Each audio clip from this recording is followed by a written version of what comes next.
gufata amafaranga se barya ibihe ndebera urutare rushaka aya mafaranga, ndebera umuntu uzacukuramo, azacukura azamenya acukura ibiki se, ari ugucukura akazananirwa. Dore ngaha tukagenda tuhabereka ngaya amabuye avuga ko harimo n'amabuye y'agaciro. Dore ngaha ni ukuzamuka, aya ni amabuye gusa, aya ni amabuye gusa, aya ni amabuye yewe. Dore ikirombe, dore ikirombe amaye azabatera ngaha kamera banguka. Dore ngaha azamuka, dore ngayo ngayo ngayo. Genda yabereka neza yazuminga bereka. Dore no kuzamuka, haza ukazamuka ukazamuka kamera mazo zomera. Dore ngibyo n'ibindi bya ruguru iyo ngiyo. Dore ngayo hayo kazamuka ukagarukira niho mwanya uno muntu. Aya mabuye we agaciro ugari hasi, agaciro yisembe imenyereye. Kuzamuka neza rwa rutare, kazamuka ngirwa uburu amarusane rwose.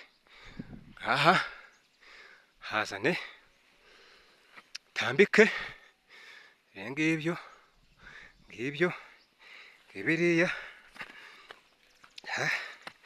tambika ngibyo n'amabuye n'umusozi waragaragura amafaranga make cyane.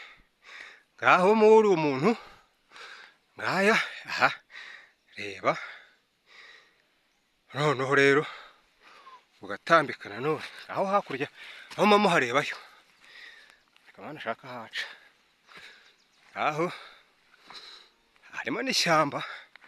Ngaya amabuye ngayo ngayo ngayo. Kurenga hakurya ni mubi, kurenga hakurya kumeza agenda katiri ku rwa rutare. Aha mabuye noneho ngayo ngayo. Bereka n'imashini aho zigeze zicukura. No kumanuka aha ngaha hariya hepfo mu gasozi kuri ravoka ntago ari muwe, no kuce haruguru iwe ukamanuka. Ngiyi imashini noneho rero kamera mayizane. Ngiyi imashini ayo yageze uwo muhanda irimo gukora uzajya utwara no mabuye. Haragurishwa amafaranga make cyane. Kuva Nyabugogo ugera Gaseke amafaranga 900. Aho wanaza n'amaguru ni minota nk'icumi. Dore ngaho ni Mutete, Nyamabuye, Gicumbi haragurishwa make. Ngiyo bereka imashini imbere yawe.